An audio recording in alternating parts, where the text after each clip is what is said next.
Selamat malam saudara-saudari yang terkasih. Sebelum tidur malam ini, saya Ibet Bingarsi akan berbagi renungan dari Pendeta Dr. Erastus Sabdono yang berjudul Perubahan yang Mutlak. Kita semua tentu tahu bahwa kita harus berubah. Perubahan adalah prinsip, hukum, tatanan yang harus terjadi atau berlangsung dalam kehidupan, bukan hanya pada manusia, melainkan juga pada makhluk lain. Kehidupan kerohanian kita yang menyangkut moral, akhlak, kesucian hidup, atau pendewasaan rohani harus juga mengalami perubahan. Kita tahu, kita setuju bahwa kita harus mengalami perubahan. Tetapi ironisnya, banyak kita yang tidak sungguh-sungguh memperkarakan hal ini. Apakah dirinya benar-benar mengalami perubahan atau tidak? Sehingga berbulan-bulan, bertahun-tahun tidak mengalami perubahan secara benar, ia tetap merasa sejahtera saja. Ia tidak menganggap itu sebagai bencana atau kerugian.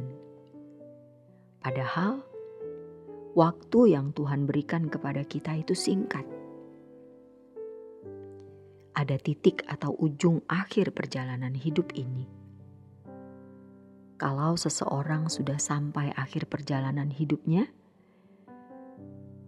ia tidak akan pernah mengalami perubahan lagi.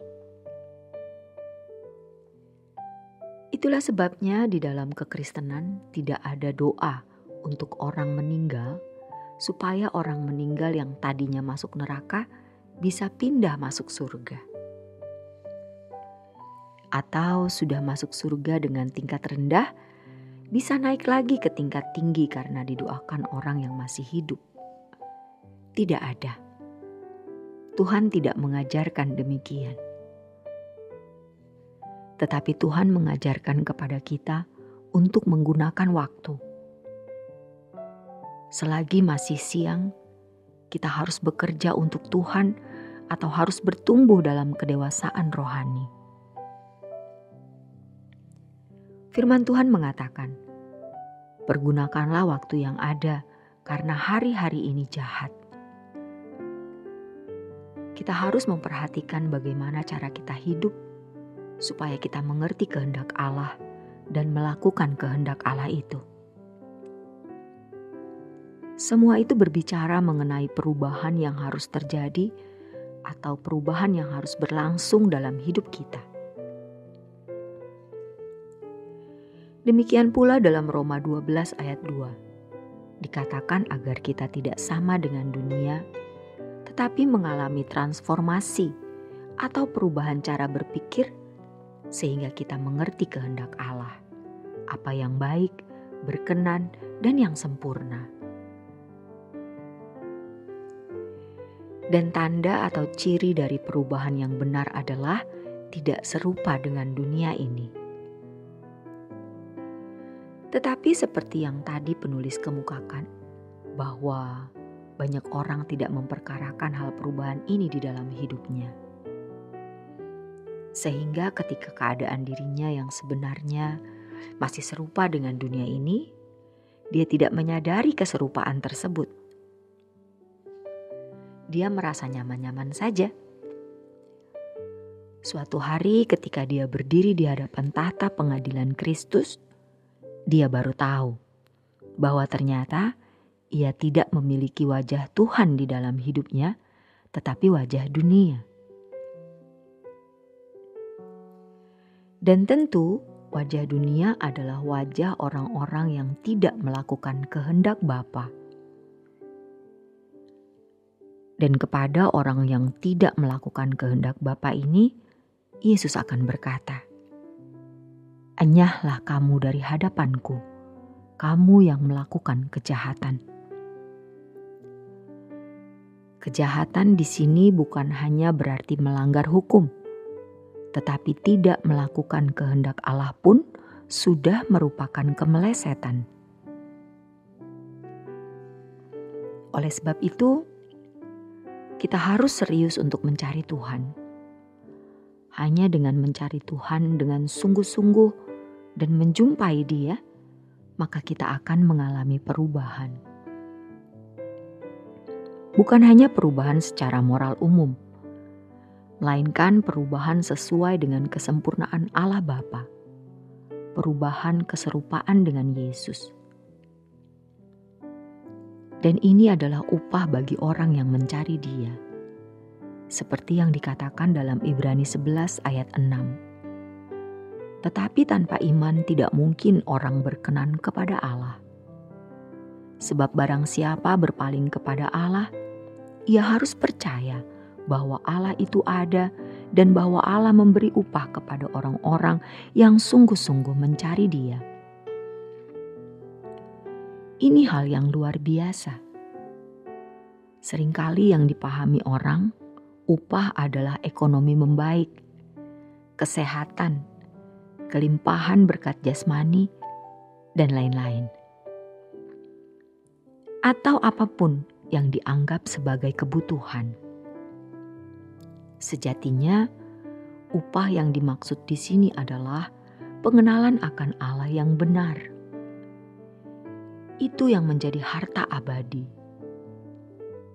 Sebab, kalau upah itu hanya menyangkut pemenuhan kebutuhan jasmani, itu tidak berkualitas. Sebab Allah itu kekal, maka berkatnya juga pasti bernilai atau terkait dengan kekekalan. Kita harus berjuang untuk mengenal Allah, berjuang mencari Allah. Tentu saja sarananya adalah melalui kebenaran firman yang kita pelajari dan melalui doa pribadi setiap hari, perjumpaan dengan Allah, dan melalui peristiwa-peristiwa kehidupan yang kita alami setiap hari, yang di dalamnya Allah pasti akan memperkenalkan dirinya kepada kita.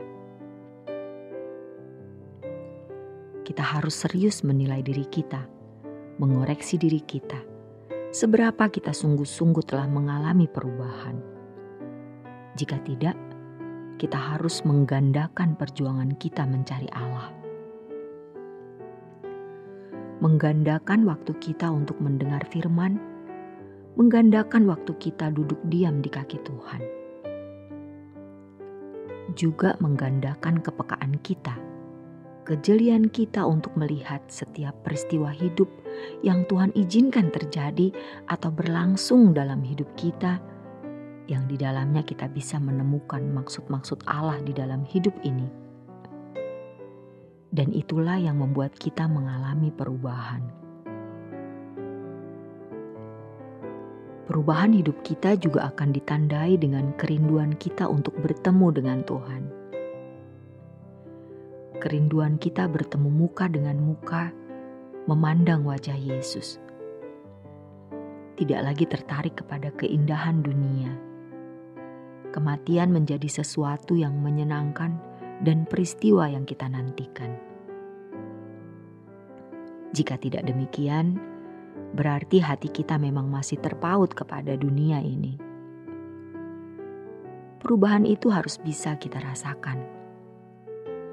Memang perubahan moral juga bisa dirasakan, seperti lebih sabar, lebih mengerti orang lain, lebih menerima orang lain sebagaimana adanya. Tetapi perubahan yang satu ini, di mana seseorang merindukan pulang ke surga, menghayati dunia bukan rumahnya, rindu bertemu muka dengan Yesus, itu tidak bisa tidak akan dirasakan.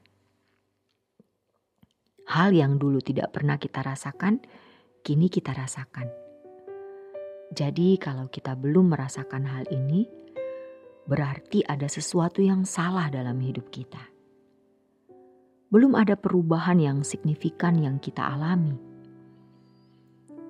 Atau berarti kita belum mengalami sebuah pergerakan atau move on, memindahkan hati di dalam kerajaan surga.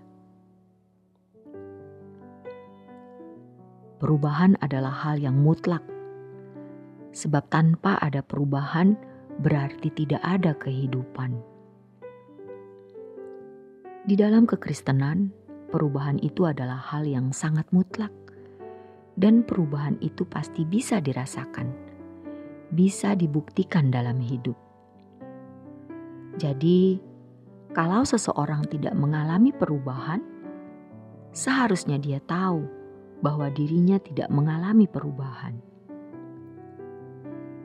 Maka dia bisa mulai melakukan langkah-langkah konkret untuk bisa mengalami perubahan itu, dan ini tergantung kepada masing-masing individu. Kalau kita mau, bisa. Namun kalau kita tidak mau, maka kita tidak akan pernah bisa. Kehendak bebas kitalah yang akan memegang peranan penting dalam hal ini. Tetapi setelah kita membaca firman ini, pasti kita akan ada mengalami panggilan, dan kita diingatkan kembali untuk mencari Tuhan guna menemukan Dia, yang akhirnya kita mengalami perubahan.